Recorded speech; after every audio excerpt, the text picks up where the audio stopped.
Ladies and gentlemen, this is DVP World. I'm your host Benjamin Lee, and welcome aboard the Eastern Express. Russia's crackdown on dissent is entering a chilling new phase. And this time, the target isn't protesters or journalists, but the search bar itself. Starting September 1st, ordinary Russians will be fined up to about $64 for searching content deemed extremist, even without sharing it. This is digital authoritarianism refined. You don't have to speak, it's enough that you want to know. New laws will fine Russian citizens for searching extremist content, even private searches, turning everyday internet users into potential criminals. From VPN users to journalists, no one is safe. Let's dig into the Kremlin's new digital iron fist. Here's a look at our latest report to find out more. Russia is cracking down even further on online content. The internet has just become a far more dangerous place for ordinary Russians, as now the government can punish users not just for publishing content it deems inappropriate, but also for simply viewing it. It goes for different kind of, entities, objects. It can be pictures, URLs, applications, movements, organization. The new measures, which were very recently passed by the Russian parliament, involve fining users for deliberately searching for so-called extremist content. The law also looks to penalize the use of VPNs, which were hitherto commonly used in Russia to circumvent various restrictions. Searching for banned content could net a $65 fine for an ordinary user. Using a VPN could cost an individual up to $2,500 and a company more than $12,000. Prior to this law, Russia already had one of the most closed internet landscapes in the world. The latest restrictions are merely one step in the direction of total online content control that the Russian government has seemingly been seeking over the last few years. And now let's zone in on the East-plaining portion of our show. Russia is a record breaker when it comes to many things, and almost none of them good. One discipline in which Russian authorities excel is shutting down the internet for the common Russian. Here's more. In June alone, Russian authorities shut the internet down more than 650 times. These purposeful blackouts strongly interfere with the lives of ordinary Russians in the affected regions, as this means they can't use navigation, delivery services, withdraw money from ATMs, or even make card payments.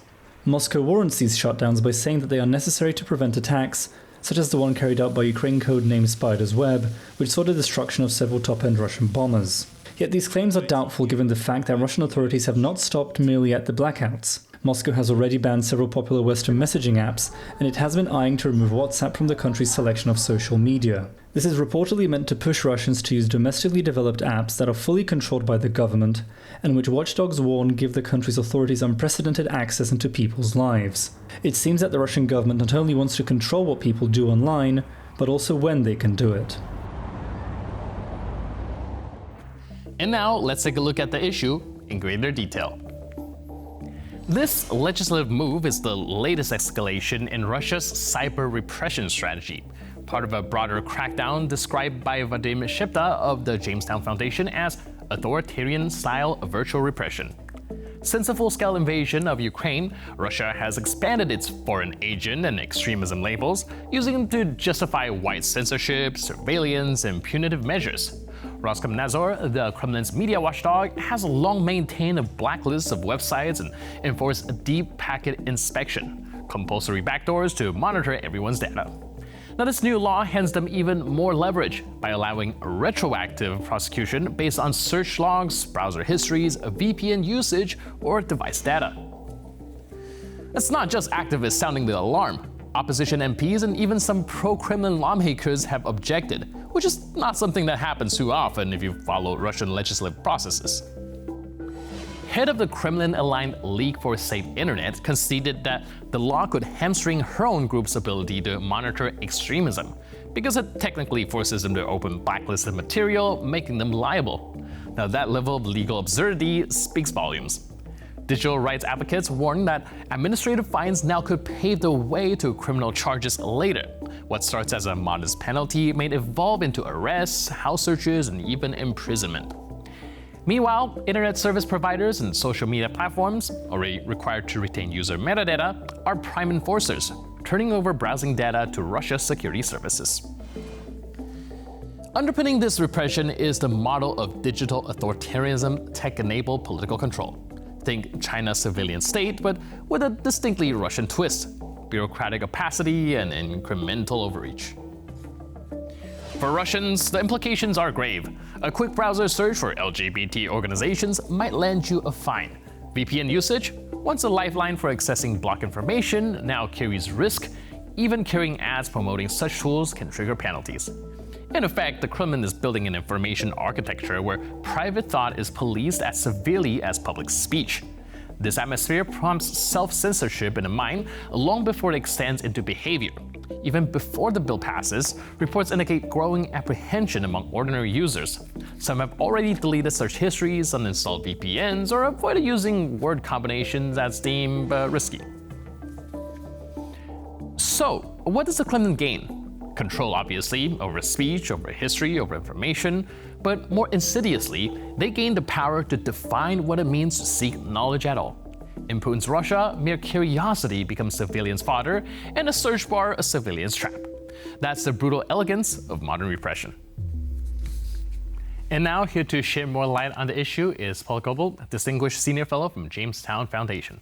Hello, sir, and welcome to Eastern Express. Thank you for having me. So today we're taking a look at the Russians' crackdown on digital freedom, or perhaps even more tightened grip on it.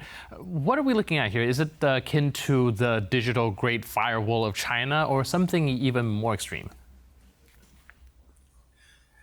Moscow wants to keep people from getting their news from the internet, and it wants to limit the impact of the values, the variety of values that are available on the internet. At the same time, it recognizes that if it simply closes down the internet, if it isolates Russia in the way that, say, North Korea has, by shutting off contact with the internet, the government will find it difficult to do its job. Russian businesses will find it impossible to do theirs. And so what it has chosen to do is to come up with a strategy that will punish people, fine them, at least to start, who go to sites and search for information that the Russian government doesn't like.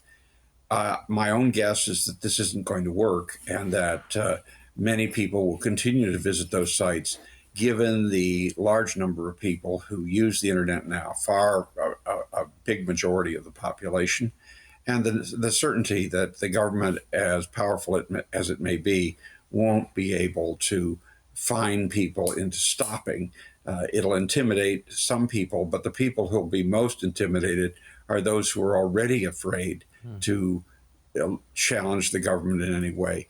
Those who are much more open will continue to use the internet, and the Kremlin recognizes that it can't afford to just slam down a wall around it, unlike China, for example. Right, this containment of the internet seems to be very difficult, even for an authoritarian regime. How do you think that people are reacting to it?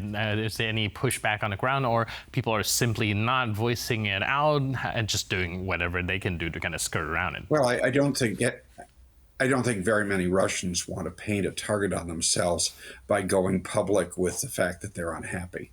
But there are indications that they are going to continue to turn to the internet, and that Moscow is going to find itself in a game of whack-a-mole. It can close some sites, it can restrict access to others. But if it goes too far, people will find workarounds. VPN is certainly going to continue to be used, however much the Russian government wants to ban it. And there are other technologies. So my sense right now is that some Russians think this is another example of Russian government overreach. Others think it's a tactic that Moscow will use until it realizes it isn't working, and then try something even worse. And that for the time being, they can continue to behave as they're doing now, turning to the internet sites to get news and information they can't get from the Russian official media. Whether that will change, and whether there'll be enough high-profile cases and probably jailings and other punishments coming forward to those who do say using the internet, very much remains to be seen. But if the law even if the law is enforced the way it is written, I think many Russians will ignore it.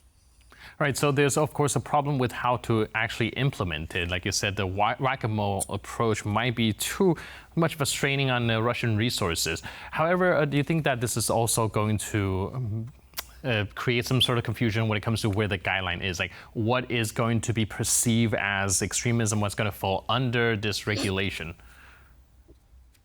Well, as we know, the Russian government has a very elastic definition of all the things it's against. These things change in shape over time, and my guess is some officials will go too far, and the government will have to back away. Others won't go far enough, and the government will try to figure out a way to get them to step up to the mark. I don't think what the Russian government has chosen to do in this case will work. I think it's an effort by Putin not to look as repressive as he is becoming, because if you eliminate the internet, you eliminate much of the network that ties Russian business together, that ties the Russian government together, that allows it to gain information from the West. The Kremlin can't afford to have that broken down too far. And so a lot of this is sort of making the base, if you will, of Vladimir Putin feel that the government is doing something, but it is not a step that, in my case, is going to have any more dramatic impact than many of the things the Russian government has done already.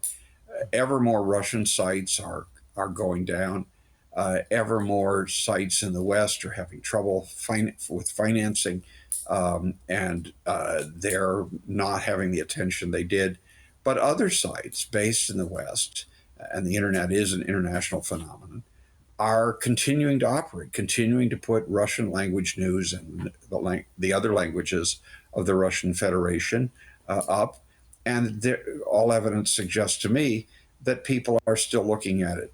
It'll take some time before we know whether this repressive step will be effective, or whether, as so often in Russian history, the severity of laws is undercut by the inadequacy of their enforcement.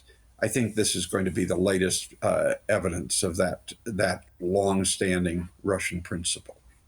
So this also draws me to a very interesting comparison to what the United States is currently bringing up to the European Union. Now, the delegation to the EU says that, well, have some criticism and reserves for how EU is trying to regulate the internet usage. Do you think that, of course, there's a gradient of going into authoritarianism and kind of just curb internet usage, but do you think that we can draw any sort of comparison in this? Well, the internet is a new media even now, and some people are very alarmed by it, and many governments, in response to that alarm, are trying to find ways to regulate it. No one has done very well. There are almost always workarounds, and so there's a lot of activity. There's a lot of denunciation. You're restricting too much. You're not restricting what you should be, and I think that's part of the birth pangs of this new age. I don't think that what is true in Russia is part of that general problem, but I don't think there's a direct comparison of the conversation between the U.S. and the EU and what Russia is doing. President Putin is committed to isolating his people so that he can rule them more efficiently. I don't think that that's true in Europe, and I hope it's not true in the United States.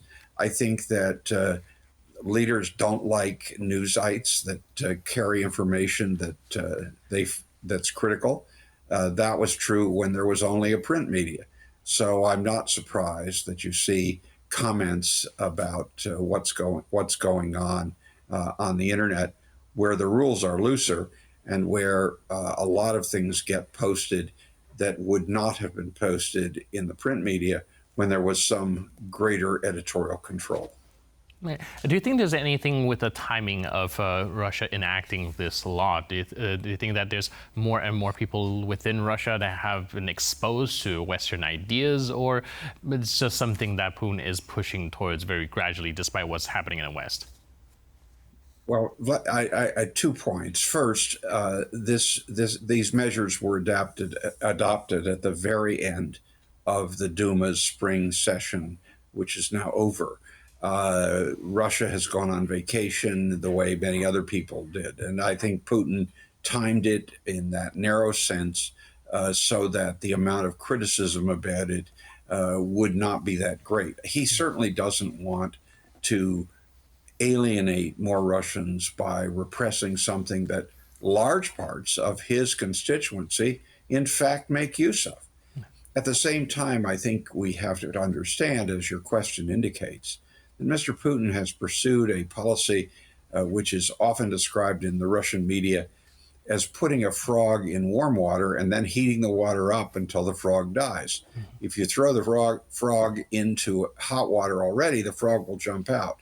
If you put him in warm water and then you heat it up, the frog may die.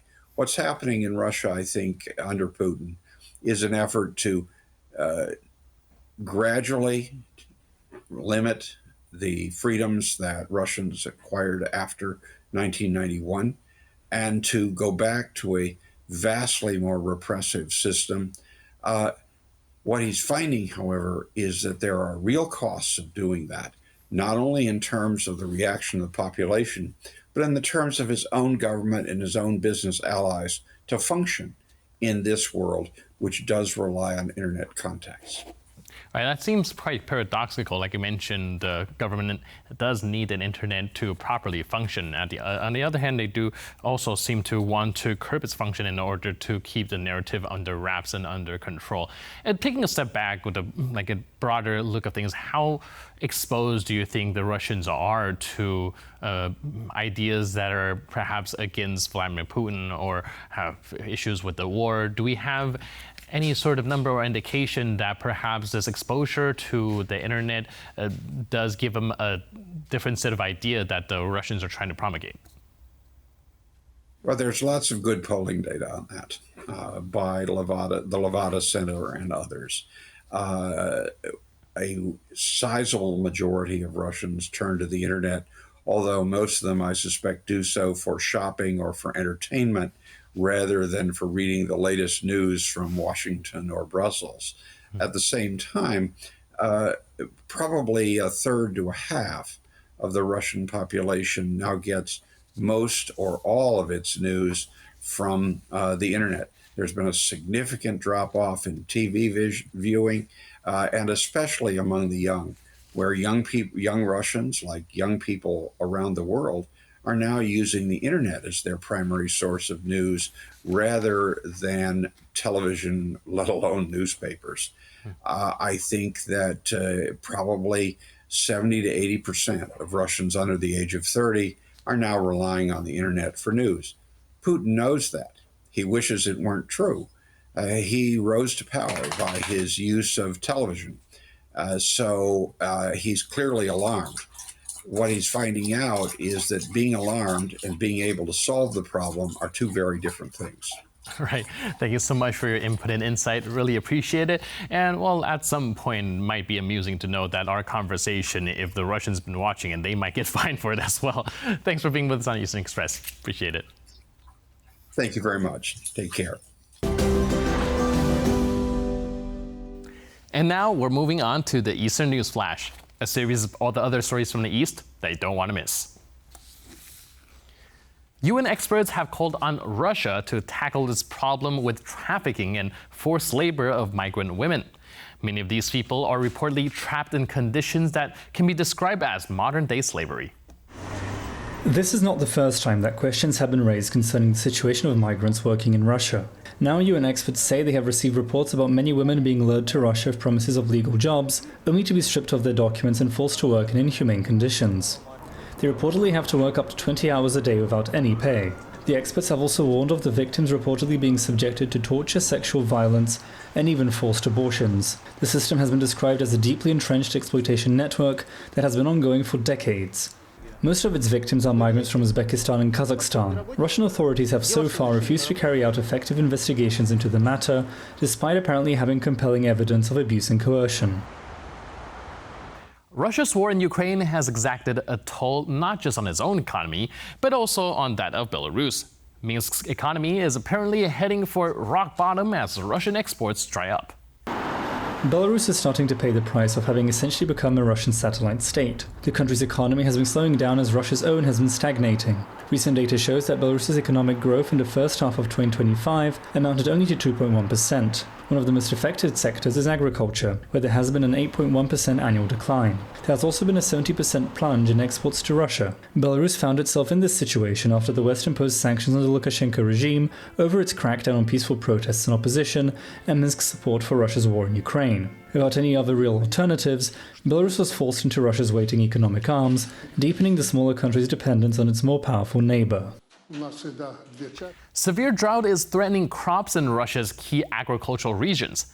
As much as 25% of crucial crops are at risk of being lost, which would have serious consequences for the country's grain export market.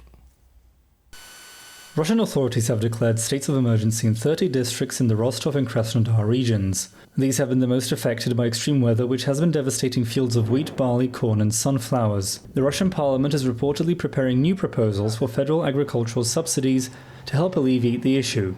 Despite these losses in crops, the country reportedly see a larger harvest than in 2024, 135 million tons, compared to just shy of 130 million. Domestic food supplies seem to be secure for Russia in this case, but observers have warned that the drought might impact Russian grain exports, which is a crucial part of the economy. And that's all on this episode of Eastern Express. But for more news, update, and commentary, please stay tuned to TVP World.